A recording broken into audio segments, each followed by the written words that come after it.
Creative, what's up? It's your girl Jamila and welcome back to my laboratory. So we're going to go ahead and continue our journey on learning how to digitize. We're going to play around in Chroma Lux today and I'm going to show you exactly how I designed this shirt. Of course, everything I use will be listed in the description box below. And if you like this video, you learned something new, make sure you give it a thumbs up, share with your friends, and make sure that bell notification is on so you don't miss any of my upcoming craft tutorials. Creative, so the first thing we're going to do is start off with a new screen. And I am using the Chroma Lux version of the embroidery software that comes with your machine, okay? So let's go ahead and grab our text. Go to the left panel, hit this T right here, and we're just going to click anywhere on the screen so our little text box will come out. Let me grab this magnifying glass so I can just zoom out a little bit. Okay, so now we're over here in our text, and I'm just going to type out mama. Now, with the Chroma Lux, you get a bunch of different fonts, but I don't want to use any of these fonts for this project. So I'm going to hit this TT right here, and it's basically loading every font I have installed on my computer. And that's allowing me to use this font. Now, not every font works, okay? But some of them do. Let me see. So I'm going to use Smithson, and I need to make, I'll adjust it. We'll go to transform. Let's see. There we go. You see how that A was messed up earlier? It was just too far apart. Okay, so now I'm going to... Okay, so right now it's a satin stitch. I don't want satin. I'm going to do the tatami. The density is 40. I'm going to take it down to... I usually do between 35 and 30. And that basically, so you see when it was 40, this is how far my stitches are apart, okay? So when I change it to 35 and I hit apply, you see it made them tighter. So depending on the design, I either do 35 or 30. And that's it right now for any of my text changes. I could also do right here, this space percent. I could bring my letters together a little bit if I wanted to. Like, let me just show you. So -10. You see that, make them all jumbled up right like that. So that's just one thing. If you feel like your letters or whatnot are too far apart, I'm gonna take it back to 0 and hit apply. Okay, every time you do something, make sure you hit apply. And this Smithson font I got from Creative Fabrica, and I will have it linked for you in the description box of this video. Okay, so I'm going to grab my select tool right here. Just move this over. So now we have the main word that we're going to be working with. I want to do like the background. So I make sure it's selected, and I'm going to go up here and where it says create outline. And we can control the distance. So let's say I want a pretty big outline. So let's say maybe 0.20. I have too many points right there. Hit preview so we can get an idea. I like that. Maybe even 0.25. Yep, that's cool. So we'll go with that. So I like my preview. I'm going to go ahead and hit OK. So now this isn't necessarily, it's not like any stitches, right? It's just kind of like artwork. So what we're going to do is make sure the back is selected, right click it, hit convert to, and we're going to say applique. Now it has stitches. And again, so you see it selected, right? And this box popped up. This border will be a satin stitch. Let me show you in the 3D view. Okay, so this is the 3D version of it. I mean, it's cool, but I don't really want a satin stitch. I kind of like the tackle twill look. So I'm just going to change the type to tackle twill and hit apply. I'm not going to change anything else. Okay, so now it's like that. Okay, so now I want to kind of do like a double applique kind of thing, right? So right now, the mama is the tatami stitch, right? And if we look at this, how it is right now, this is already 18,698 stitches. So this would take about 19 minutes to stitch out. Not bad, you know. So what I want, I'm going to select the beginning text. I'm going to right click, hit, let me see, go down to utility and it's create border. I'm going to hide that. There we go. And so I have my border. I need to right click, select that, right click, and now I need to convert to applique. Okay, and so of course I'm gonna take that satin away and make it a tackle twill and hit apply. So there we go. Now we have like our little double applique kind of thing, right? And so now we're gonna grab our text tool again, just select it up there, and we're gonna go ahead and type 1 lucky.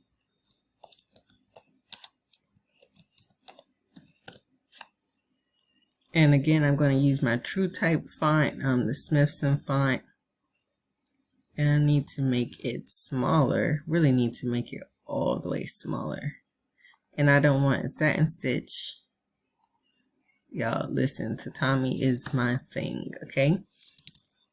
Once you start digitizing, you kind of find like your own style.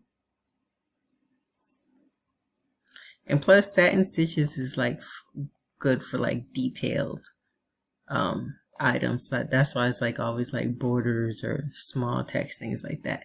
Tatami is like covers, like if you want your text bigger, this is the better stitch. But anyway, I'm going to go ahead and shrink that down. Oops, put that back. I want you. I'm just going to shrink that down. Yes, ooh, that placement is beautiful. Y'all, we are getting so good at this digitizing thing. Yay! I'm so excited because I was really nervous to like even digitize and stuff like that. But anyway, so this design is cool. I love it. But I'm going to take it a step further, right? And I want to add like some, what's those things? Clovers. So, let me see. How do I do that? Okay, so I go to File, Import Artwork. Oh, Shamrock Clovers. Okay, yeah. So I downloaded this Shamrock Clover from Creative Fabrica, of course. And of course, it'll be linked in the description box as well. And I'm going to take the SVG version of this and import it into here. So there's our clover. Now we're going to take it, right click, convert to applique. Y'all, I know upgrading your embroidery software is expensive, right? I know embroidery software is expensive. But you see all these shortcuts I'm able to take, it just makes the whole designing process, especially for us beginners, so much easier, okay? So make sure you're on Chroma's email list, and when they're having a sale, because a lot of times they'll on their sale you can get the embroidery software upgrade for like 50% off, okay?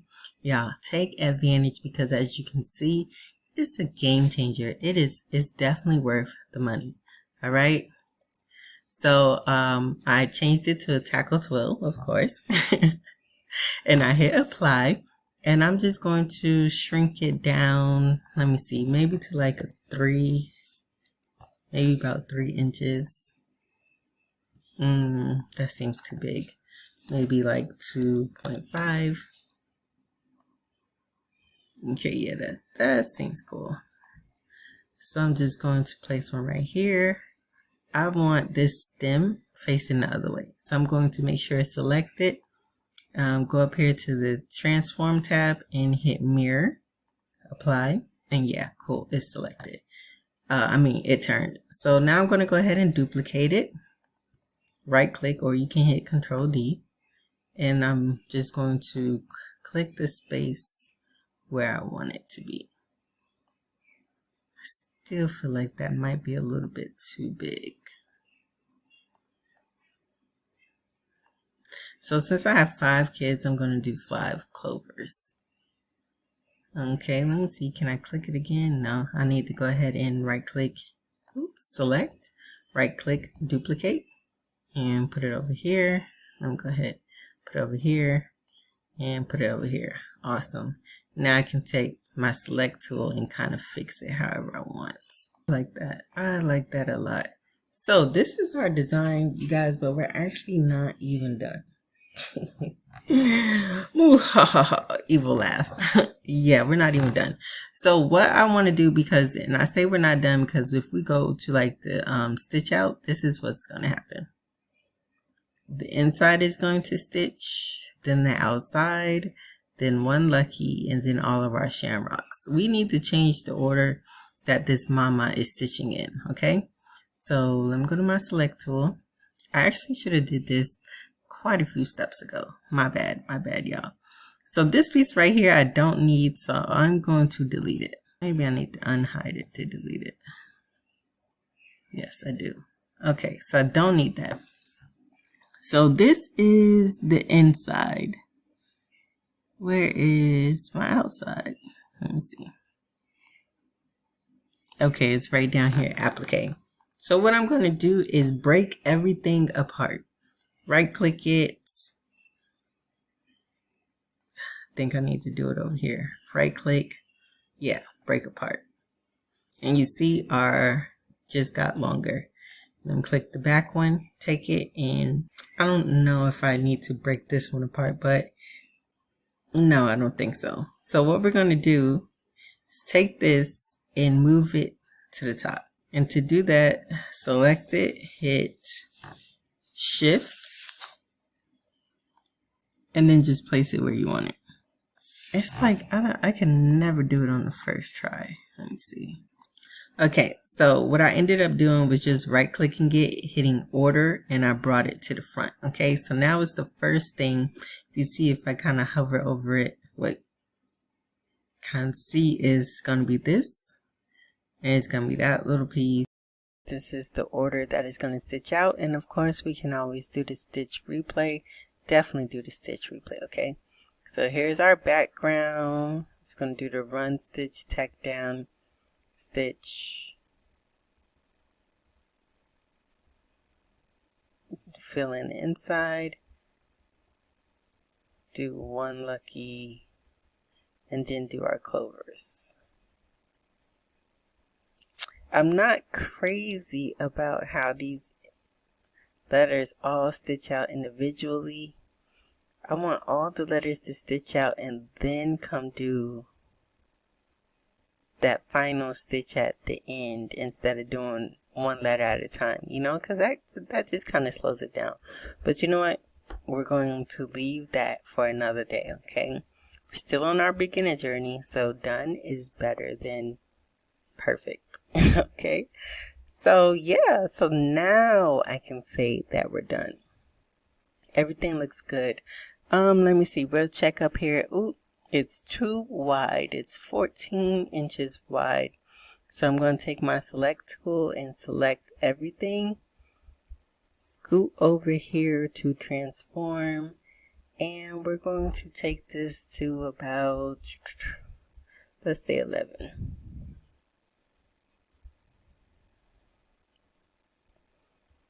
Maybe that's even too big. Let's do 10 because that'll be like really wide on our shirt. I usually always keep, because it's a large shirt, so I usually always keep my designs about 10 inches, okay?